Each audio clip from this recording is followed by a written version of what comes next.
अस्सलाम वालेकुम, कैसे हैं आप सब। उम्मीद है खैरियत से मज़े में होंगे। ईद का सीज़न हो और हमारे मेन्यू में शामी कबाब ना हो, ऐसा तो मुमकिन है नहीं। तो जनाब, आज मैं आप लोगों के साथ इन्हीं शामी कबाबों की रेसिपी शेयर कर रही हूँ, लेकिन आम तौर पे बनने वाले शामी कबाबों से थोड़े से डिफरेंट है ये। तो वो डिफरेंट ट्विस्ट क्या है इसके अंदर, आइए रेसिपी स्टार्ट करते हैं और देखते हैं। ओके जी, तो मेरे पास ये मैंने पतीली में जो है 1 किलो बीफ ले लिया है। 1 kg गाय का गोश्त है। ये रूखा गोश्त है, बग़ैर चर्बी वाला। इसके मैंने इस तरह से ये छोटे छोटे से टुकड़े कर लिए ताकि ये गलने में आसानी हो और जल्दी गल जाए। ये मैं डाल रही हूँ 1 kg। इसके अंदर मैं ये 1 पाव चने की दाल है मेरे पास, ये मैं डाल दूँगी 1 पाव चने की दाल। ये मैंने धो लिया।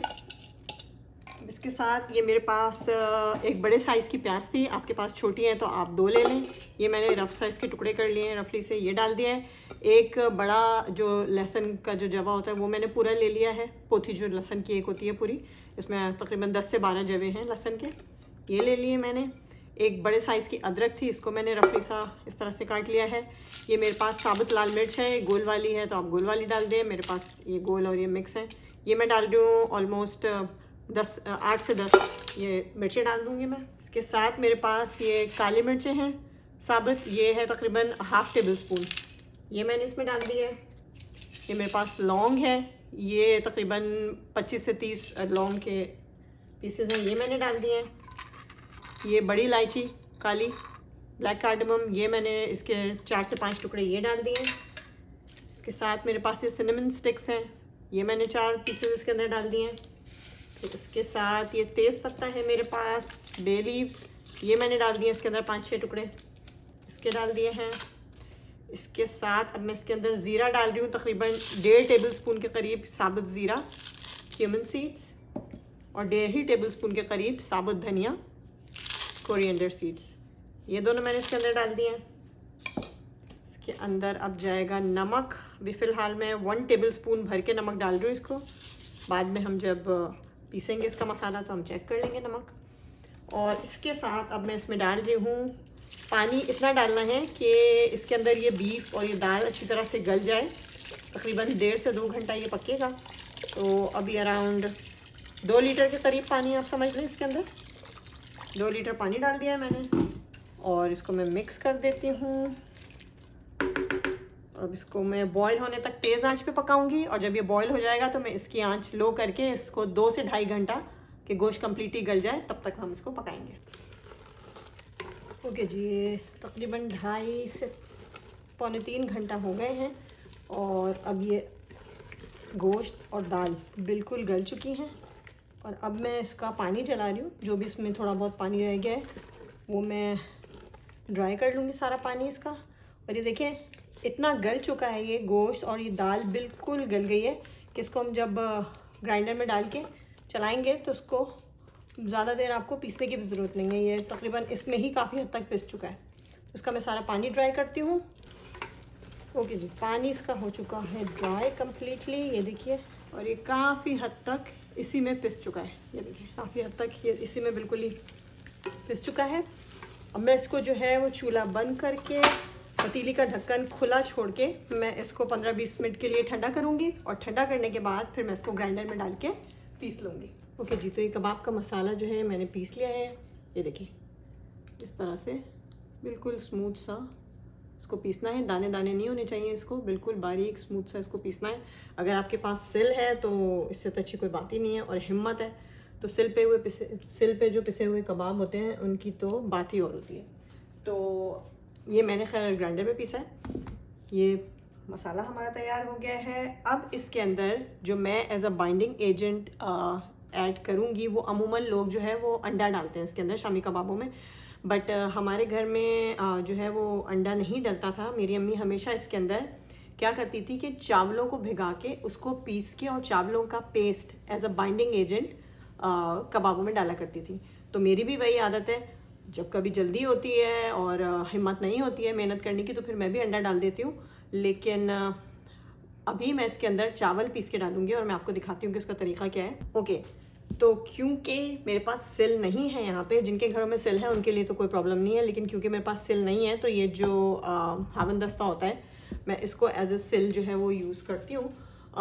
चावलों को हमने भिगा दिया है 2-2.5 घंटे के लिए, और चावलों को भिगाने के बाद चावलों का पानी फेंक के उसको मैंने पहले थोड़ा सा जो है वो अपने ग्राइंडर में डाल के थोड़ा सा जो है बारीक कर लिया है, ताकि बहुत ज़्यादा मोटे मोटे दाने उसके जो है वो ख़त्म हो जाए।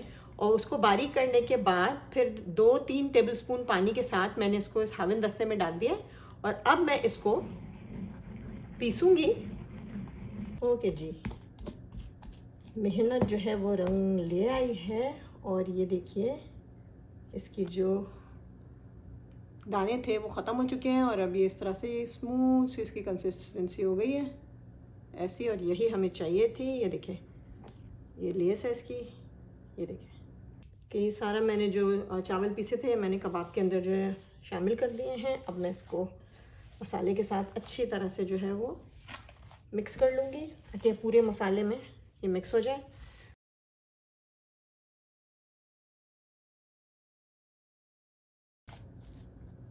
ओके जी, तो ये चावल जो है ये कबाब में अच्छी तरह से मिक्स हो चुके हैं। ये हाफ़ कप चावल मैंने लिए थे और उसको फिर मैंने पानी में भिगो के और फिर मैंने उसको पहले जो है वो ग्राइंडर में डाल के पीसा और उसके बाद फिर मैंने उसको हावन दस्ते में डाल के उस हद तक पीसा जब तक कि वो स्टिकी सा उसका एक मिक्सचर बन गया।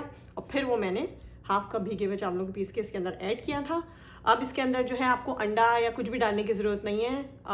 इन चावलों के पेस्ट के बाद ये आपके कबाब जो है वो बिल्कुल भी टूटेंगे नहीं। इवन आप अगर इसको डीप फ्राई भी करें तो भी ये नहीं टूटेंगे। तो ये मैंने इसके अंदर ऐड कर दिया। इसके साथ इसमें जो बाकी मसाले जाएंगे वो मैं आपको दिखाती हूँ। इसके साथ ये मेरे पास अदरक है, तकरीबन 2 टेबलस्पून के करीब अदरक है। इसको भी मैंने इस तरह से बारीक सा चॉप किया हुआ है। ये 2 टेबलस्पून के करीब अदरक है, ये मैं इसके अंदर डाल दूँगी। तो मसाला आप अपनी मर्ज़ी से कम ज़्यादा कर सकते हैं। अगर आपको मसाला ज़्यादा पसंद नहीं है कबाब में तो आप कम कर सकते हैं इसको। ये मेरे पास जो है हरी मिर्च है, तकरीबन 3 से 4 हरी मिर्च हैं। इनको भी मैंने जो है वो पतला पतला सा काट के ये मैं इसके अंदर डाल दूँगी। थोड़ी सी मैंने इसमें से बीजें निकाल दी हैं। हरी मिर्चें भी आप अपनी मर्ज़ी से ऐड कर सकते हैं ज़्यादा। अगर आपको तेज़ मिर्चें पसंद है आप ज़्यादा डाल दें। मुझे ज़ाती तौर पे जो कबाब खाने के दौरान जो है मुंह के नीचे हरी मिर्च आती है वो मुझे इतना मज़ा नहीं आता उसमें, तो मैं इसलिए थोड़ी सी कम ही डालती हूँ और मैं इसकी बीजें काफ़ी हद तक निकाल देती हूँ। तो ये 3 से 4 हरी मिर्चें डाल दी हैं। फिर इसके साथ ये मैंने हरा धनिया, एक बड़े साइज़ की गड्डी, और पुदीना वो भी एक बड़े साइज़ की गड्डी, वो दोनों लेके मैंने इनको इस तरह से बारीक बारीक चॉप करके ये मैं डाल दूँगी। हरा धनिया और पुदीना की गड्डी अगर आपके पास छोटी है, छोटे बंच हैं आपके पास, तो फिर आप 2-2 डालिए। 2 हरा धनिया 2 पुदीना के बंचेस डाल के इन सब को हम कर लेंगे अब हाथों की मदद से अच्छी तरह से इस मसाले में मिक्स। तो ये जनाब हमारा मसाला हो गया है मिक्स। इसके मैं आपको अब दिखाती हूँ कबाब बना के। अंदाजे से जो है एक थोड़ा सा इसके अंदर से मिक्सचर लेके इस तरह से हाथों पे इसको पहले मैं इसकी इस तरह से कटोरी सी बना लेती हूँ, फिर इसको साइडों से यूँ दबा के और हम कबाब बना लेते हैं। इसकी जो है वो फिर ये फटे फटे से नहीं बनते, ये बिल्कुल स्मूथ से कबाब बनते हैं। अगेन ये तरीका मैंने अपनी अम्मी से सीखा है। आप जिस तरह से जो है कबाब का शेप बनाना चाहें, आपको जो तरीका इजी लगे आप उस तरह से बना सकते हैं। इस तरह से बना के स्मूथ सा हमने इसका शेप बना लेना है। बहुत मोटे नहीं होंगे, बहुत पतले नहीं होंगे, दरमियाने साइज़ के कबाब। किनारे इसके हम आखिर में सही कर लेंगे इस तरह से घुमा घुमा के। इस तरह से जनाब कबाब बना के मैं सारे साइड पे रखती हूँ।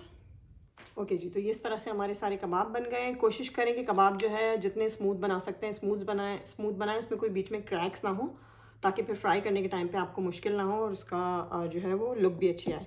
अब इस टाइम पे हम जो है इसको फ्रीज़ भी कर सकते हैं। आप सारे कबाब बना के और उसको किसी ट्रे में फैला के और प्लास्टिक से ऊपर से कवर करके उसको फ्रीज़र में रख दें। जब वो सख्त हो जाए तो उसको फ्रीज़र से निकाल के किसी जिप लॉक बैग में या फिर किसी कंटेनर में रखिए और आप आराम से उसको फ्रीज़ कर सकते हैं। जब आपको ज़रूरत हो आप निकालें, उसको रूम टेम्परेचर पे जो है वो थोड़ा सा मेल्ट कर लें या फिर माइक्रोवेव में रख के उसको थोड़ा सा डीफ्रॉस्ट करके और आप फ्राई करके कबाब यूज़ कर सकते हैं। तो अब जनाब हम करते हैं इनको फ्राई। ओके, मैंने पैन में जो है वो ऑयल डाल दिया है। शैलो फ्राई के लिए डालना है तो आप अंदाजे से डाल लें। और ये तेल जब गर्म हो जाएगा, सही से गर्म होना चाहिए तेल, ठंडे तेल में नहीं डालेंगे। तेल गर्म हो गया, इसके अंदर मैं अब अपनी कबाब एक एक करके डाल दूँगी।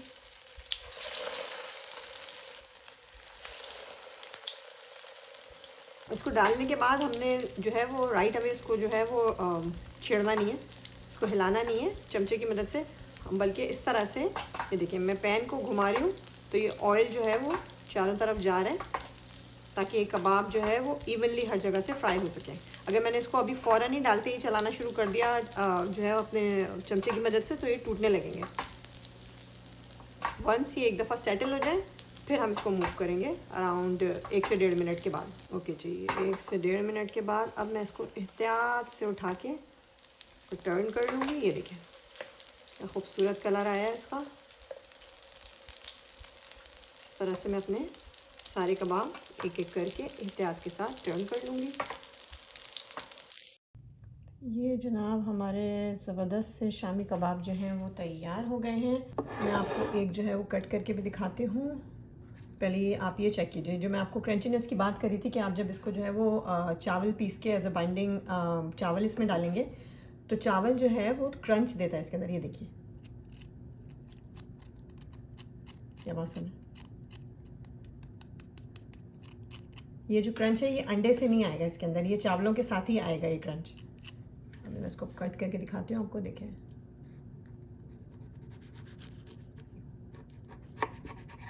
ये देखिए क्रंच देखिए। तो ये साइडों से इसका जो क्रंच है एंड बीच में से सॉफ्ट हैं, तो ये जब आप बाइट लेंगे तो ये क्रंच एंड देन ये सॉफ्टनेस बहुत ही फ्लेवर ऐड करती है इसके अंदर। तो जनाब आई नो ये जो कबाब हैं ये हर घर में बनते हैं शामी कबाब, लेकिन आई थिंक ये जो चावलों को पीस के डालने वाला तरीका है ये थोड़ा सा डिफरेंट है।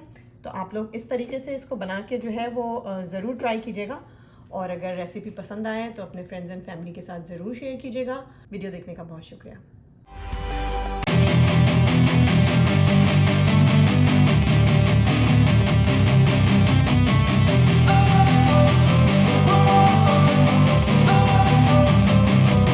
Don't wanna sleep in, cause I got something to prove. I gotta take what I hate and finally make a move. I think of you and all the